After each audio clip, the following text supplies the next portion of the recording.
Hello and welcome to Never Seen It, a podcast about movies we haven't seen yet. My name is Trent. I'm here with my wife, Betsy. That's me. Betsy, it's episode number 200, and you know what happens during this time? No. You should, because we've been doing it for like three, I don't know. Several. I forget. We're watching a Kevin Smith movie. Specifically from the View Askew universe. Exactly. So today we're watching Jay and Silent Bob Reboot. We have been on this kick now every 50 episodes. I think we started on episode 50 with Mallrats. We watched Chasing Amy, and we watched Clerks 2. We also watched Clerks in there somewhere, but it was before we got to this point. And Clerks came that was like episode 13 or something. It was Very a long early. time ago. But it's just become this thing where every 50 episodes, not movies, every 50 episodes we decide to do a Kevin Smith movie from the View Askew universe. And he keeps gracing us with more so we can keep doing it. Yes, episode 250 will have to be Clerks 3. But that's not what we're talking about today, Betsy. We're talking about the Jay and Bob Reboot. What do you know about this one? So I have seen Jay and Silent Bob Strike Back. I think, honestly, that was the first Kevin Smith movie I watched. I don't really know. It's a lot of people's first one. I think it was just because I had an older brother, and it's a lot about, stupid boy shit. Well, that's just kind of Kevin Smith in general. And now watching it, we haven't rewatched it in preparation for this, but I've seen it enough times to know what's happening. We have both seen Jay and Bob Strike Back plenty of times. Yes. So the plot of that one is Shut up. So in the View Askew universe, they have shown up a few times. And now that I've actually seen all the rest of these movies, I understand who the different characters are. Like the fact that Jason Lee shows up as more than one character, yes, and Ben Affleck shows up as more than one character. Yes. Now I understand the distinction here. But they have from Chasing Amy a comic book that is Blunt Man and Chronic. Correct. And they make a movie out of that comic. And Jay and Silent Bob find out that people on the internet are talking shit about them, and they make it their personal quest to just fuck them all up, I guess. But the overarching story here is that there is a movie based on their characters that were created based on them. Right, so that's the long and short of it, but then there's a lot of misadventures in between, a lot of side stories, a love interest. They kidnap a monkey, they rescue a monkey, a chimp. And then this one, being that it's a reboot, in this era that we live in of reboots and remakes. And comic book movies out the ass. My understanding is they are remaking the Blunt Man and Chronic movie that they were making in Jay and Silent Bob Strike Back. That is my understanding. So it's basically the same movie again. Which is to say, what I believe is there's going to be a whole lot of returning champions from the entire View Askew universe. Are we also going to get the Blunt Man and Chronic actors from the movie within the movie? Specifically, Jason Biggs and James Vanderbeek. And Mark Hamill. Fucking yes. A, yeah. So the question is, will we get them, or will it be the equivalent in this modern era? I think they're going to recast the Blunt Man and Chronic characters for the fake reboot movie. It's really hard to keep track of here. This is going to be really stupid and meta in some very difficult to understand ways. In the Kevin Smith way. Yeah. Because he is nothing else but a self-promoter and self-referential and there's so many winks and nods to the camera. There's literally winks and nods to the camera in the first movie where there's a line that says, Jay and Silent Bob in a movie? Who would pay to see that? And he just kind of waves to the camera. They all look. Yeah. And this is the most literal sequel / remake for the sake of it. Yes. This movie doesn't need to exist. And from what I've heard, it's actually not bad. None of his movies get like your really, really high reviews and high marks. It's fan service. He makes movies for his fans. Yes. He could really give a shit about anybody else. This was the first movie he did a tour. Remember when this came out? He actually went around the country with the movie and then did a Q&A after it. And he did the same thing a few months ago with Clerks 3. Yeah. So this is definitely a thing that he has done for his fans. And he really should, because it's his fans that have basically kept him employed. Correct. Because there's a lot of studios out there that would rather just kind of shit can him and all of the things that he's been doing. Every project. Yeah, because his early stuff just kind of didn't make any money, but because there's been such a fan base just created around him and this universe, it's not anywhere near what the studios would want for this kind of thing, to get all these cameos, to get all these famous people in here. But I have a feeling like all of these guys who are showing up did it as a favor. Correct. They've known each other for probably close to 30 years in some cases. And a lot of cases, Kevin Smith has helped make their careers. Or Ben Affleck would not be Ben Affleck without Kevin Smith in a lot of different ways. In a lot of ways, but I think that's maybe a stretch a little bit. A little bit, yes. But anyway, we're going to go and watch the Jay and Bob reboot. We will be right back.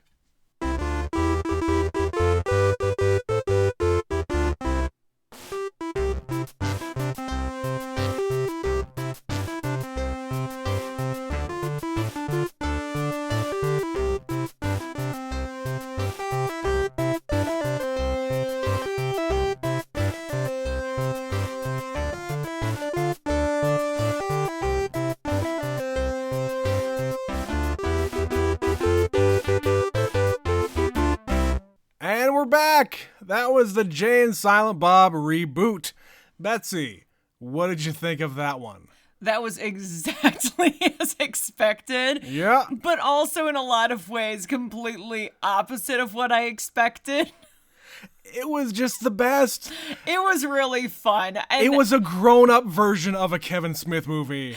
And also, it's exactly like every other movie he's made. Right. Where it's all of the characters, as I said. Fan service like crazy. We get super meta, but also for the very first time, we get Kevin Smith as Kevin Smith in his own universe. Of course. And we're giving the children something to do, where Harley Quinn, his daughter, has been in his movies before. She's never had any lines or anything. She's usually some kid in the background. Yeah. So here she's actually playing a character. So when she shows up, she's got a hockey mask on. I was like, is that Harley Quinn? Of course it is. And then later in the movie, we get this little girl.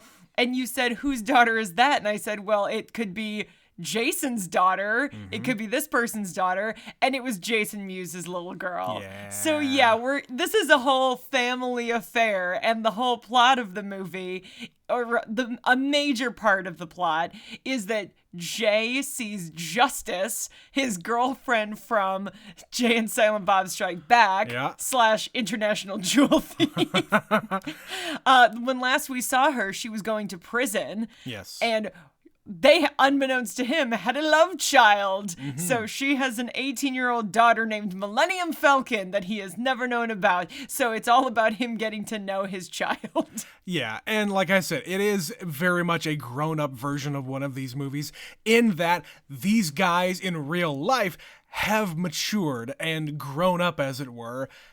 And yeah, they're dads now in real life. That's fucked up. And I think if anybody would be surprised by that, it'd be these guys from 2001. You know? The characters, the actors are both. Both! It's going to be very confusing to talk about this because I'm going to need you to specify who do you mean? The actor or the person they're playing, or the person who they are playing, who they are playing? Because there's a lot of that. Like, they have the bait and switch where they have both Kevin Smith and Silent Bob, and they draw attention to the fact that they kind of look alike. There's the Jason Lee character, and you have to go, wait, which one is he from which one? Same thing. I was waiting for Ben Affleck to show up. They literally shoved Matt Damon in here as Loki because they could. Yeah, that was probably the most out of left field thing. Oh, it had nothing to do with the rest of the movie. He never showed up again. It was literally just, hey, we want to put Matt Damon in the movie. We want to make a comment about the Marvel movies. Hey, I was Loki first, motherfuckers. Well, and that's the thing. With Matt Damon, it's the only one he's made as far as Kevin Smith goes. Right. In the first one, you literally have Jason Lee as two different people. You have Ben Affleck as two different people. Yeah. Actually, I think Ben Affleck might show up as three different people because he's also playing Ben Affleck. It's very weird. Yeah. But you were not wrong. This is an absolute cameo fest to the 9th degree. And in some ways, it works because it's all the people in Hollywood who are just fans of Kevin Smith. Yeah. But it also could be the thing he said at the end of the movie where he said, I had a heart attack and almost died last year. You fuckers owe me. I guilt-tripped everyone to be in this movie. That could also be true because you've got fucking like in the first 5 minutes, Craig Robinson, Joe Manganiello, and Justin Long show up in the first scene, basically, the second scene in the movie. Yeah. And then at some point, you've got Fred Armisen, Molly Shannon, Chris Hemsworth shows up in this movie. Yep. As expected, Jason Biggs and James Vanderbeek do make an appearance as the guys. They're playing themselves. They're the original Jay and Silent Bob. Blunt Man and Chronic. Yes. Doing a panel at this con. And then they have the remake where they have recast Chronic, the Jay character, as a woman, and it's Melissa Benoist from Supergirl. Yes. And Val Kilmer. As Blunt Man. Which is perfect because, of course... he doesn't speak anymore. And he was Batman. He was Batman. And this is a very Batman-looking character. So it's just like, he takes off the mask. I was like, who the fuck is this? And it's fucking Val Kilmer. And I knew that Melissa Benoist was actually going to be in this movie as one of those characters. I had no idea who the other person was. You know what the weirdest thing is? I probably knew that at some point, and I just forgot completely. And this movie isn't even that old. No, we're talking about him. 2019 this 2019, yeah. We're talking about Kevin Smith having a heart attack and almost dying. That was around that same time. 5 years ago. Yeah. So the fact that we're sitting here talking today about this movie and the fact that he was able to make it at all is something. And I'm sure that he's had this idea in his head for a long time. With all of the comic book movies and all of the reboots and all of the everything that has been made over the past couple of decades since the 2001 movie came out, yeah, this makes sense for him to make. Well, and this is just sort of his thing now. When in doubt, he revisits the old fan favorites. Yes. And some people don't like it. Some people hate the fact that he keeps doing this. Did he need to make this movie? No, it's not necessary. But it's also, like I said, fan service. It's totally enjoyable. It is, and I will also say this movie and the next movie, Clerks 3, is still very autobiographical. His entire, Viewisk Universe catalog of movies is very much autobiographical because the original Clerks was about him, and the two main characters of that movie, Dante and Randall, are two sides of him. It's the responsible one who wants to come to work and do his job, and the weed-smoking slacker who just wants to watch movies all day. It's two sides of the same coin. And as we've gone through life, he did Dogma, which was his kind of conflict with his own religion. We have Chasing Amy. I don't really know what that's about. Comic books. I guess. And Mallrats is also kind of about comic books, and I'm sure he also, went to the mall all the time with his buddies and just fucked around. Did he also have angels and see God? You can't prove he didn't. That's right. You can't prove he didn't because everything went back to normal at the end of the movie, so you don't know. Status quo. Always got to go back to the status quo. Jay and Bob have to go back to the quick stop. It's how it has to end every time. Every time. That's where it starts with Dante getting out of his car to open shop. It ends with Dante getting out of his car and they're standing there. Well, what came after? So then we had. I don't know. Again, the personal thing. It's probably his relationship with Hollywood with the Strike Back. Well, I guess. I mean, it's the thing you were talking about in the intro where he's kind of not really been accepted by Hollywood. Yeah. He gets to make movies because his fans allow him to make movies. And he calls attention to it a lot in this movie. Oh, yeah. And he was also calling out all of his failures. Like, how many times did they say Jersey Girl? And, like, all of his other movies, like Tusk and Yoga Hosers and fucking Red State, and I could keep going. I didn't hear them say the names of those movies. Did I just miss that? They said Jersey Girl a lot. I know they talked about Jersey Girl, especially because Jason Biggs is in it, and he's like, yes. I was in Jersey Girl. Right. It ruined my career. Well, they also said like the horns thing, and they did the thing with the teeth, the tusk. Oh, I definitely missed that. Yeah. I believe it's there, though, Yeah. because you're right. There's a lot of other movies he made outside of this universe. And they were not successful. They talk about Cop Out. Cop Out a couple of the times Bruce came Willis up. movie. And yeah, I love Kevin Smith talking about Cop Out because it was one of the most miserable experiences he ever had making a movie. He found it very difficult. Yeah, mainly because of Bruce Willis. Yeah, for reasons. Yeah. He was a little high maintenance and didn't understand the directive. He was just awful. Yeah. He was awful. Anyway. They also call attention to the fact that the main criticism of a movie like Chasing Amy is that he is a cis white man telling the story. Right. So they have the Joey Lauren Adams character, who is her character from that movie, is now redoing Chasing Amy as a series for Netflix, and she is a queer woman. Yeah.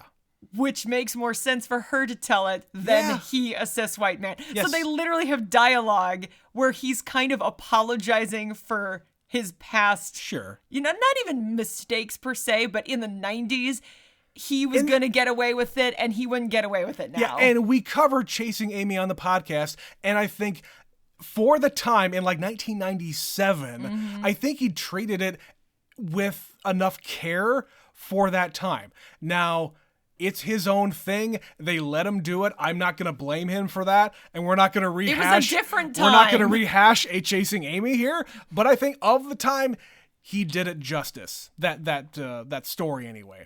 It could have been a hell of a lot worse. Yeah. Then going back to my timeline here, the Jersey Girl thing is him having his first kid.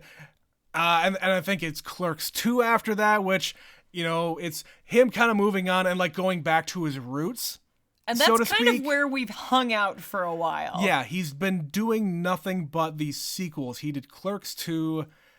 He's done this reboot. He did Clerks 3. What else has he done in this thing? Is that it? Not in the View Askew universe. That's it for that. So yeah, I guess that's where we are today. It's him just kind of going back to his roots and growing up and giving his friends a bunch of extra money. For being in these movies. But it's just all for the fans. It's all for the fans. It's all for the fans. For him. You and I are fans. As I said in the introduction, I at least now have seen the rest of these movies to understand who it is I'm looking at. Yeah. Like, I don't always remember all their names. So, like, they have Brody, who is from Mallrats. Yeah. And they talk about how he's back in the mall and the malls are dying, so that's why he gets cheap rent there. But it literally has his name in the title, like Brody is on the sign. Yeah, Brody's like secret stash. If they didn't say that, I would have no idea which one he is. I'm like, I don't know. It's Jason Lee. I can barely remember those because we've only ever seen Mallrats once. Right, and then later when Ben Affleck shows up, it takes you a second to go, now which Ben Affleck is this? That's the Holden. And it's Holden, the one who created the Blunt Man and Chronic comic book. And Chasing Amy at the end of the movie. And Chasing Amy. Yes. And of course, when he's there, it turns into Ben Affleck self-referencing his own movies. Yeah. In the span of a sentence, he says, Gone Girl, The Town, Justice League and Argo Fuck Yourself. Which, by the way, Argo is a fantastic movie. Do not skip that movie. Sure. Anyway, but he's even like talking to the camera saying, you know what? You, Kevin Smith, have helped my career and gotten me to the point where I am now. So yes, I'm going to come and be in your stupid fucking reboot of this thing I did almost 20 years ago. As a favor to my buddy, but I'm still going to give you shit about it. Yeah, he's game for the day. Yep.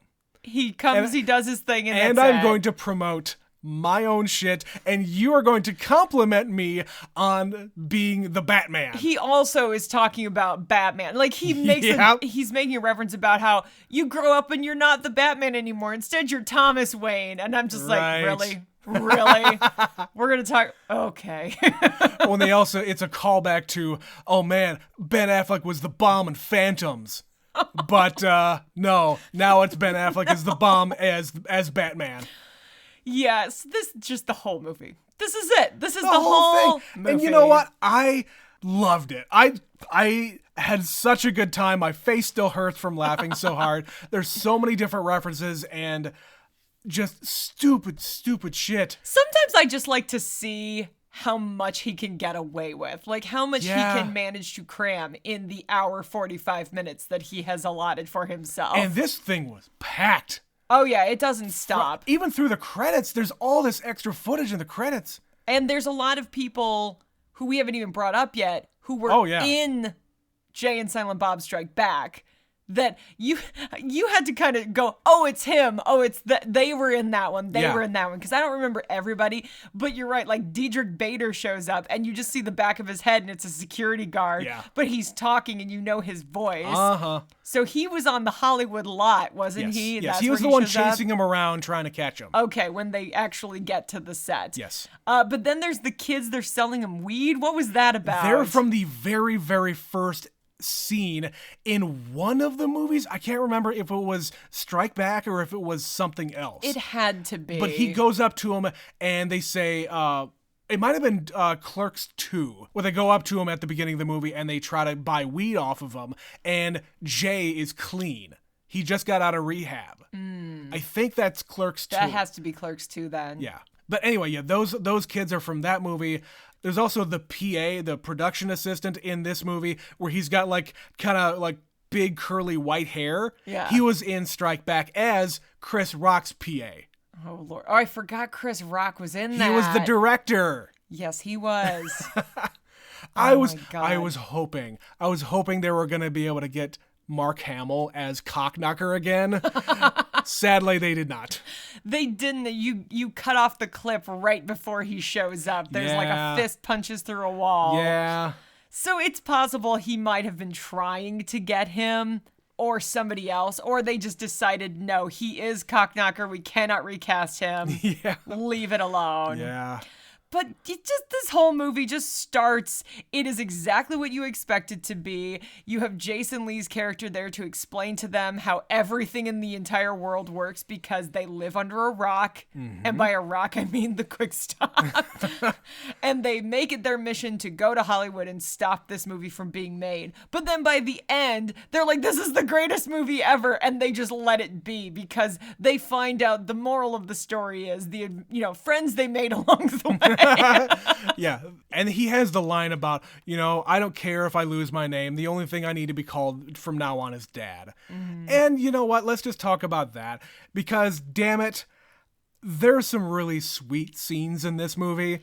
I wanted to look over and see if you were kind of getting choked up at all. I'm kind of surprised you didn't do anything.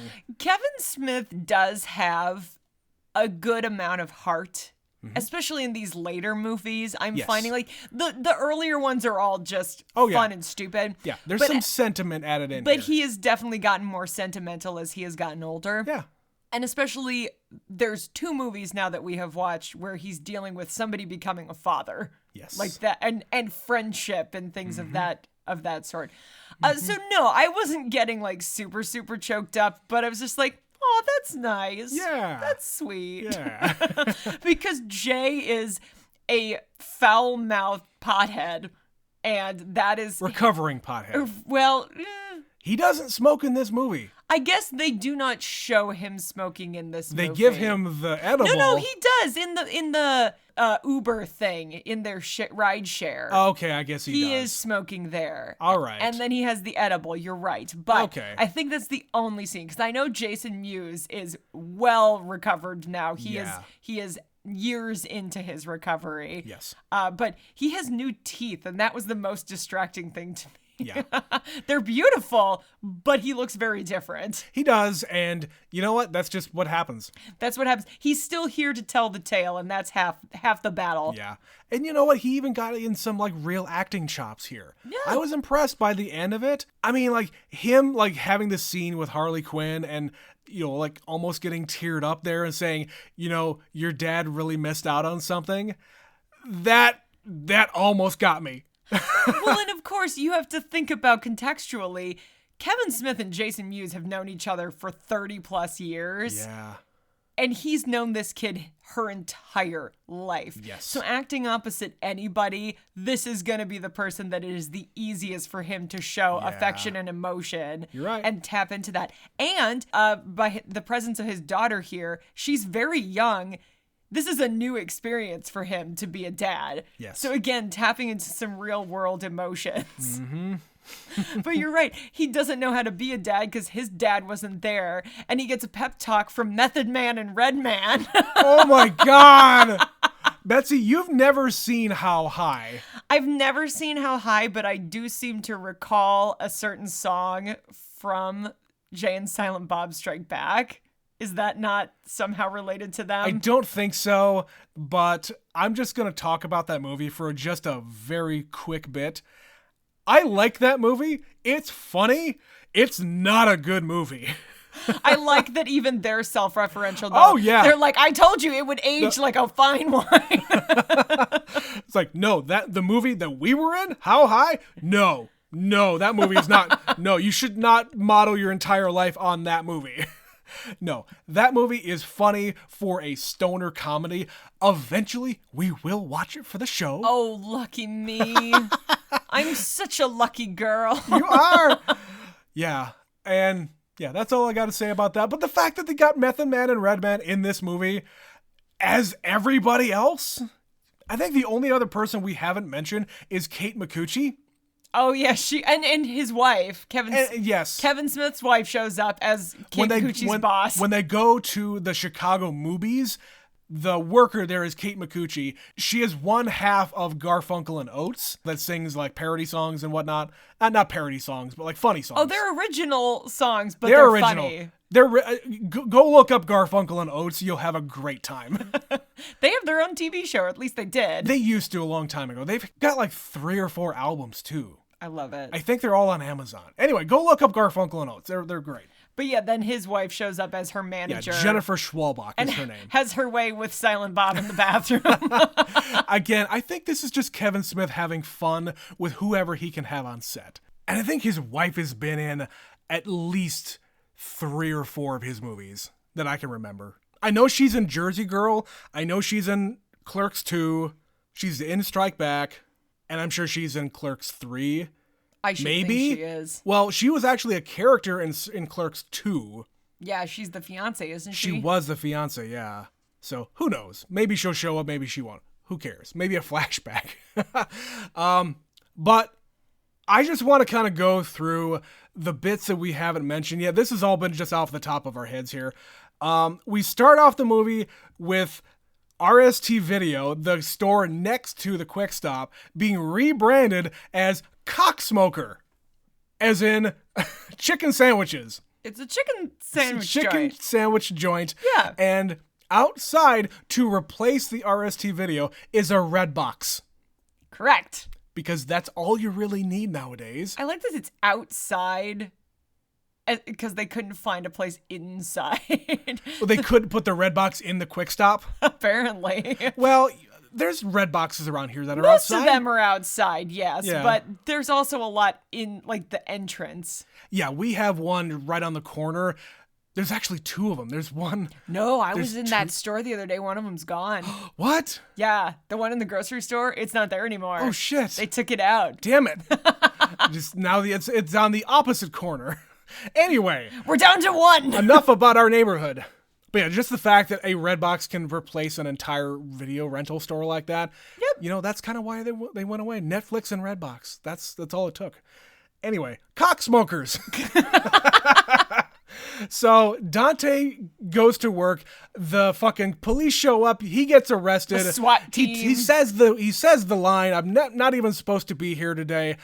Even though that doesn't make sense contextually, because at the end of Clerks 2, it's his store. They fucking own the joint. They redid the entire place because it's his dream job. Yeah. They go to court. Justin Long is their very effeminate lawyer for some reason. So two things. One, I'm pretty sure that the outside of that building is the high school from Greece. All right. Two, Justin Long has not been in the View Askew universe, but he was in Zack and Miri Make a Porno. Oh. So he has been in another Kevin Smith movie. See, I've only seen Zack and Miri once, and I don't remember hardly anything about it. No, and he just shows up here and makes a bunch of Dick Wolf jokes and about how his name is Dick Wolfer on Grindr. Grindr. Yep. Uh-huh. And he gets them to sign their life rights away. Well, that's the thing. That's the joke here. It's more Hollywood stuff. Yes. Where... Don't read it, just sign. Well, it's not even that. It's more, hey...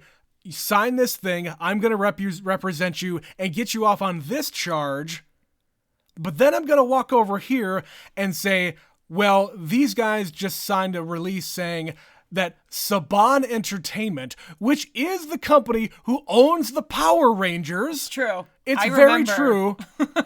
Why have we done two things about Saban in the last month? What was the other one? Ted 2. Oh shit! That was the toy company. Was Saban, wasn't it? No, it was Hasbro. Was it? They mentioned Saban in it. I think you're right. They definitely mentioned it. I think they probably had Saban as a logo at Comic-Con. We did two things about Comic-Con, barely. Anyway. He goes over there and says, Saban Entertainment now owns the rights to the Jay and Silent Bob name, along with everything else, we have this film rights. Document where they gave away their names. I mean, I assume that whoever owns the studio who made this movie also owns Saban somehow. Everything is a corporate conglomerate these days. It's all one big thing. Yeah. But like you said, we also have a bunch of cameos there. Joe Manganiello is the bailiff, who doesn't really need to be there. It's just, hey, I want to be in a Jay and Bob movie. He's a guy who's the right age that he probably liked Kevin Smith movies as a teen. And he's actually, I've seen some interviews with him where he's just himself. He's like talking about sports. And he is literally just the biggest nerd in the world. Yeah. But yeah, this whole plan unfolds where they figure out there's a reboot. And we have a long diatribe with Brody about the difference between a remake and a reboot. And they look at the camera and flip the bird and wink and shit. They also make the joke about Sabaro films instead of Saban films. They also make a joke about a squeakquel. The squeakquel with Jason Lee as the guy who was in the squeakquel. He was in the squeakquel. Oh, that's a big fuck you to Jason Lee. I love it. I love it. That's a big joke there.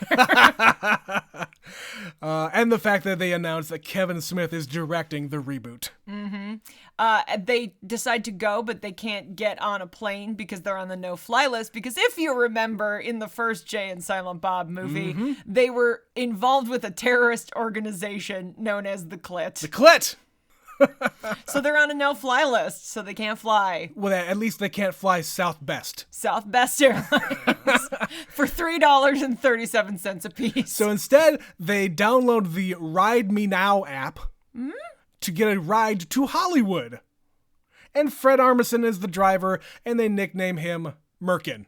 Yes. Because of course. That is what they call him. And there's this weird thing about Hader Tots, and I really don't know why he thought this was funny. It was not funny. There was a lot of Fred Armisen in this. There was maybe a little too much, and the Hader Tots it's like we needed to have the joke later, but we didn't know how to introduce it now. Right. You had to have some kind of nugget in order to get the Klansman to show up for some reason. That's a really weird sentence. You just said that. I just said that, and it's recorded for the internet. Anyway. But yeah, they set that up, and that's the part where Loki from Dogma shows up. Yeah, for one scene. And just explains, hi, I'm Loki from Dogma. People often wonder, what happened to Loki at the end of Dogma? Remember when God was Alanis Morissette? They said that twice in this movie. Anyway, here's the rest of the movie. God banished me and threw me into the Mediterranean Sea, where some Italian fishermen recovered me, and now I'm my own banished. reboot? I'm just banished to be on Earth for the rest of my life. He's his own reboot. He is his own reboot, and he's calling it the Reborn Identity. That was the joke. That was the joke. We had to get all the way there. Yep. Just for that. And he was so proud of it, too. Giddy that man was. So fucking stupid. Dogma's still the best Kevin Smith movie. There, I said it. Well, that's just true, but why did we need this scene? I'm really curious to go back and watch some of the extras from this, because I've been holding on to them now for a while. I've had this for a while. Yeah. But anyway, so we get to the Chicago thing. Kevin hooks up with his wife, and Jay sees the weather girl, who happens to be Justice on the TV. Shannon Elizabeth herself. Shannon Elizabeth. Okay. Shannon Elizabeth. There's a reason why she didn't get an acting career after this, because good God, was she terrible. Wait a second. You mean to tell me that when you're young and beautiful, you get to be an actress? You do. Without whether talent? Whether you have talent or not. Oh boy. Yeah, that was painful. She's very stiff and awkward and not good. But that's the thing, though. I'm sure Shannon Elizabeth hasn't really done much of anything in the past 10 to 15 years. Not really. Acting-wise. You make your money when you can make your money. Yeah. You don't have to work the rest of your life. And that's cool. She probably shows up at cons and things and waves and says, I'm from American Pie. Hi, remember me? I was this foreign girl who's not actually foreign. Mm-hmm. I was also in Jay and Silent Bob. Yay. But yeah, she has like 2 scenes. She's a weather woman now. And I had to ask her, I was like, wasn't she in prison? She was. When we last saw her. Yeah, and Jay didn't visit her because they wouldn't let him fuck. Yep. And now she's married to a woman, and it's Rosario Dawson, who is now her second character in the View Askew universe, because nobody can just be one person. You're right. And we have the big reveal that he has a daughter.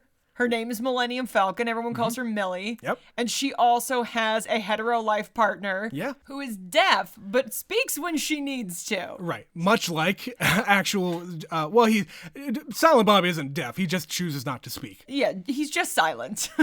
He speaks when it is necessary. When it is necessary, and it is very necessary later, but we'll get to that in a minute. He spends most of this movie typing wildly on his phone, and then it's just one big emoticon. It's a single emoji. Yes. But yes, long story short, the kids decide to threaten Jay and Silent Bob into going to Hollywood because they need to go to Chronicon. Chronicon. It is a pop culture convention that budded from people who love Blunt Man and Chronic. 10 years running this has been going. And when they get there, it's just them. Everyone is dressed like that. Yes. These young girls have knives. All the young girls have knives. As they should. Why not? Yes, they meet up with 2 other very young and diverse ladies. And they call attention to it, like, just because you're more young and diverse than other things that perhaps he has made in his career. Yes. We have the scene at the other movies. They ditch Jay and Bob. They get kidnapped by the Klan. Because they're diverse individuals and they must suffer and die. And who was the guy? I didn't recognize him. The head Klan guy was Chris Jericho. And that's a wrestler. He is a wrestler. And he was wrestling back when I was watching wrestling when I was in middle school in 1997. Uh-huh. Okay, no wonder I didn't recognize him. Oh, no, but I didn't recognize him either, but I knew his voice. And I just, looking at his face, and I couldn't see his hair. I think that was part of it. He's in a Klan uniform. He's in a Klan uniform, exactly. And thankfully, nobody else was showing their face in there, because it's hard to cast people as Klans people. You have to be willing to put that outfit on. Yeah, and that's going to be on screen the rest of your life. But yes, this scene, Betsy, this morning, literally this morning, we are recording this, and we watched this movie. I watched the movie that Kevin Smith recited the speech from. It's the Alec Baldwin speech from Glengarry Glen Ross. Yes, Bob does not speak unless it is necessary, and in this scene it's necessary because he's causing a distraction. But unlike most of the time when Bob speaks, it's usually to convince another character the importance of what is going on in their life. To say something profound He's the and moral important. compass or something. Yes, like No, he's been absorbing all of these things that everybody's been talking about, and he just regurgitates it in a more digestible form and a profound understanding. But no, he just is going to recite the Glengarry Glen Ross scene. Because in this scene, he's not giving anybody a speech to motivate them. It's just a distraction. He is distracting them, and he literally dives right into it. And you caught it in the first, 2 lines. It took me a second. I've seen that movie a few times. Yes, he's giving Alec Baldwin's speech that he gives in the one scene he is in Glengarry Glen Ross, and he does almost the entire thing. And he changes just a few lines. Just a few. Instead of always be closing, always be ducking. And then they take out the Klansmen with a porta potty. And I'm a little confused as to how Bob got from where he is into the van and escaped with them, because it kind of seems like... It doesn't matter. It ain't that kind of movie? It's not that kind of a movie. But yes, Betsy, that was amazing. That's one of my favorite movies of all time, by the way. I know this. I know this. I'm telling the people. We haven't talked about Glengarry that much. It's a dialogue movie because it's a play. You love anything where it's talk, talk, talk, talk, talk. I do. But yes, the girls have this grand plan. They're trying to get to the con because they have a friend who's going to be taken back to China, and it's her dream to go there. So they, all as friends, get her there. And Jay and Bob help them. And when they get there, it is just a sea of Bluntman and Chronic and Jay and Silent Bob's. All that's being sold also by Hot Topic. You mean Adam Brody? Branded Hot Topic. You mean Adam Brody? Well, and Adam Brody is there. Emo Adam Brody. I didn't need to see emo Adam Brody in anything. Doing the emo hair flip with his eyeliner. It's also where we get the celebrity hologram thing with Chris Hemsworth saying, "Please do not hump the hologram. You're going to burn your dick off. Do not hump me till I'm Thor." Oh, damn it. Yeah. Do they... I don't know if that was a favor or Kevin Smith's reach extends all the way to Australia. I don't know how he got in this. Because when Kevin Smith was very famous, Chris Hemsworth was a very young boy. Yeah. So I just have to assume either he made it to Australia and Clerks is a worldwide phenomenon, or his other movies are, or he's a later year fan. Or this was just a favor, and he happens to be in this movie. It seems like he probably just asked him. Harley Quinn wants to say this line in the movie about you, about the fact that she wants to hump you and everything. So can you just do this for me as a favor to me and my daughter? On a green screen. Just you don't have to do find anything a green else. screen wherever you happen to be, say these lines in a comedic way, and send it to us. Thanks, bye. And it's not that I don't appreciate it, because I've said it before. Chris Hemsworth is really funny. He is. He can be very comedic, and he doesn't often get the chance to do it. As proven by Thor Ragnarok, the best Marvel movie. I'm going to keep on saying it. Well, and you haven't seen it yet, but he is in the Ghostbusters that Kristen Wiig did. Yeah. And he is hilarious at it. And one day we'll we get to it. We might have to watch that.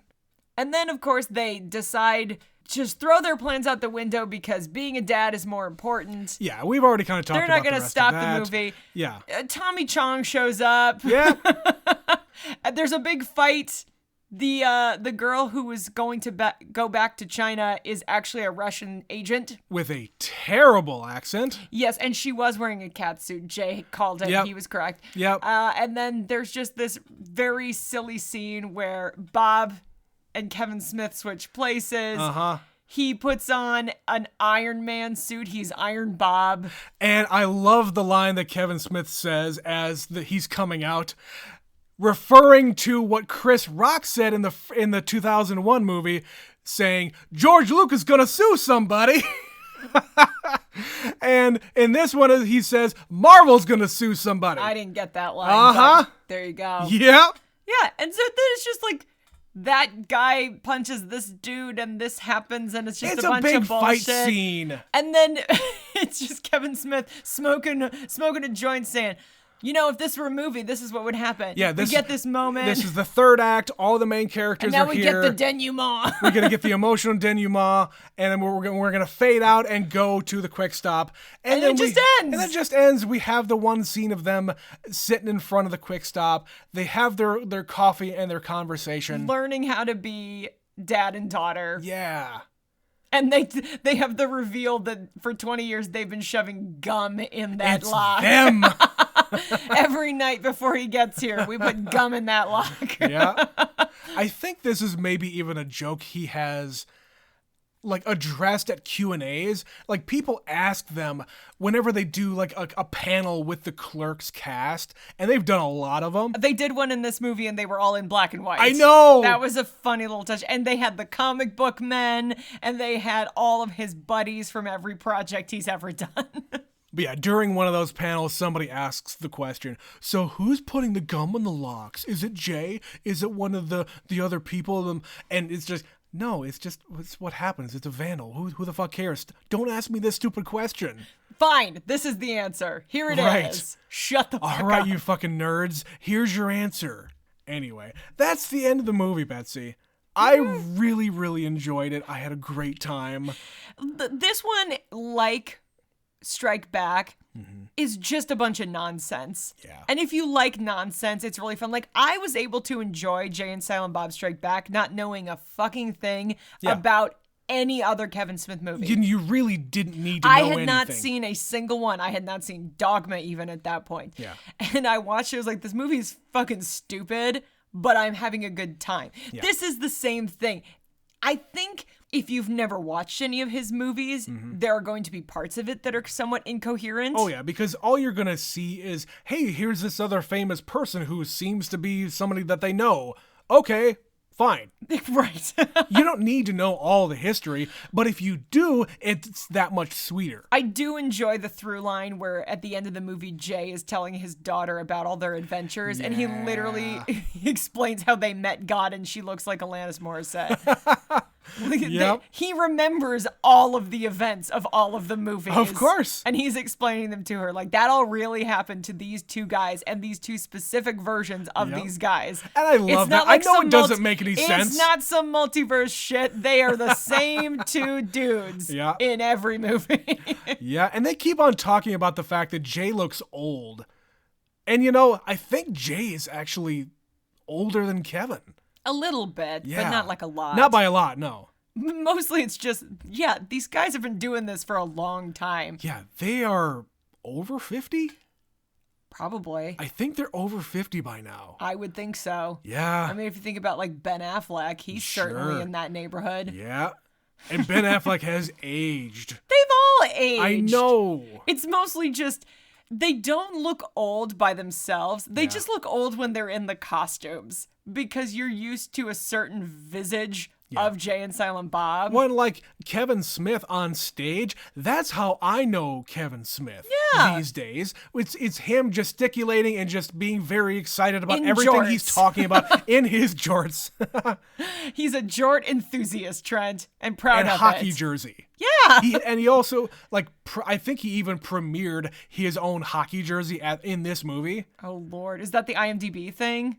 I don't know, but he is wearing a hockey jersey with his face on it. Oh, I missed that I completely. think it's his face in side profile smoking a joint. Okay. Speaking of... So it's like a take on the There is a hockey team, I don't know which one, that looks something like that. I don't know. I'm not a hockey fan. I believe it is a Native American image of some kind. I think I know what you're talking about. Yeah. It's the Blackhawks. Is that what it is? Yeah. So yeah, I think it's a take on that. It's something like that. Mm-hmm. But anyway, I'm talking about his apparel. He is wearing an amazing George Carlin t-shirt. Where would one get that? Someone's husband in this house. The internet. Likes George Carlin. I love George Carlin. And so does Kevin Smith. Mm-hmm. He had him in 2 of his movies, for God's sake. He was very lucky to get to work with him. Yes, he was. Anyway. All right. I think I'm done talking about this movie. I love it so much, and I've been looking forward to this one for a long time. 50 episodes, that's almost an entire year. We could have done it any time, but now we've set a standard. We have to wait for it. I guess not entirely. It's 6 months. I apologize. I don't know how time works. Anyway. You've been waiting a long time. I've been waiting a long time, and I have to wait another 6 months for Clerks 3, because that is the next one we are going to do on episode 250. Look forward to that. Anyway, let's read an email to close this out. This one we got a few weeks ago about Super Troopers 2. This comes in from Stephanie. Speaking of sequels and reboots. Speaking of a sequel to a old movie that kind of nobody asked for. So Super Troopers is hilarious but dumb. The sequel is mostly dumb with some funny moments. Yeah. I agree with your general meh feelings. We watched this once a few years ago and thought it was mostly forgettable. I do love that they brought everyone back, though. Yeah, I kind of already forgot about it. Yeah. I haven't really thought about it. It's not one I'm going to revisit a whole lot like I did the first one. The novelty was gone, and, I'm glad that we watched it. Yeah. Just to have the experience. I did have some fun with it, but yeah, I don't need to be watching it again anytime soon. We'll just watch the original. Yeah, that's the better outcome there, I think. Regarding the private box in a movie theater, we were talking about. I think she had mentioned that she had been the only person in a theater or something like that. I don't remember, but she says it was in the Ameristar Casino in Kansas City. My uncle was apparently a high roller. Oh, fancy. If only. I love a movie theater where they serve you food. Never been to an Alamo Draft House, but I've been to similar places. Yeah, we don't have any of that around here. No, not within a few hours. You have to go a little bit of a drive to get to those. There's kind of a theaters. dinner theater around here somewhere, but it's a theater, not a movie theater. It's a stage play type theater. You're sitting at a table and watching people perform and eat at the same time. Anyway. But you're eating, not the performers. Well, it's not that kind of dinner I was theater. sold a bill of goods. You just watch a bunch of actors eating on stage. I want to see them eat. This not that kind of a theater. This is a terrible theater experience. She finishes, I would also definitely love some Never Seen It merch. For sure, some t-shirts. I got my husband a 3D printer for our anniversary. Uh-oh. Maybe he can mock up a bobblehead. Oh no! Love superfan Stephanie. Thank you as always, Stephanie. We will continue to consider merchandising. Merchandising. That's 2 episodes in a row. We've done merchandise. That's right. Go listen to the Elvis podcast. We'll talk about merchandising. Anyway, speaking of Oscar movies, our next one will be on Wednesday. I don't know what we're going to be watching. We're doing this in the past, and that's the future. Yep. It's a matter of what is going to be available in the theater this weekend so that we can actually go see something. Or what we got to rent. So if you would like to support us in our rental or movie theater, whatever, you can click the link in the podcast description to go to the page on Anchor where you can throw us $1 per month to help support us in our endeavors. And if you would like to email us, like Stephanie does almost every single episode, along with other people who should be emailing us more, goddammit. We know you're out there. I know you're out there. I can see the graphs go up and down.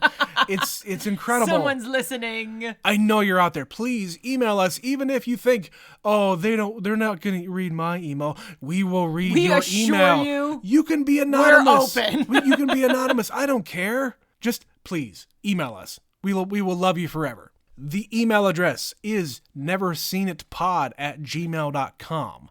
Neverseenitpod@gmail.com. If you say it more than once, you might get it through your head. If you say it 3 times into a mirror, maybe we'll appear. God, I hope not. I'm too busy for that. How dare you pull me out of my life on a whim? I have a job that actually pays me money every time I go to it. My cats are definitely not wondering where I went.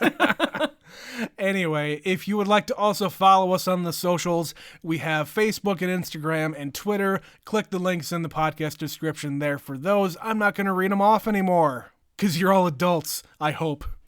Just look up Never Seen It. You'll find us. You can figure it out from there. Anyway, that is it for this episode of Never Seen It. My name is Trent. My name is Betsy. And we'll be back to you next time. Bye.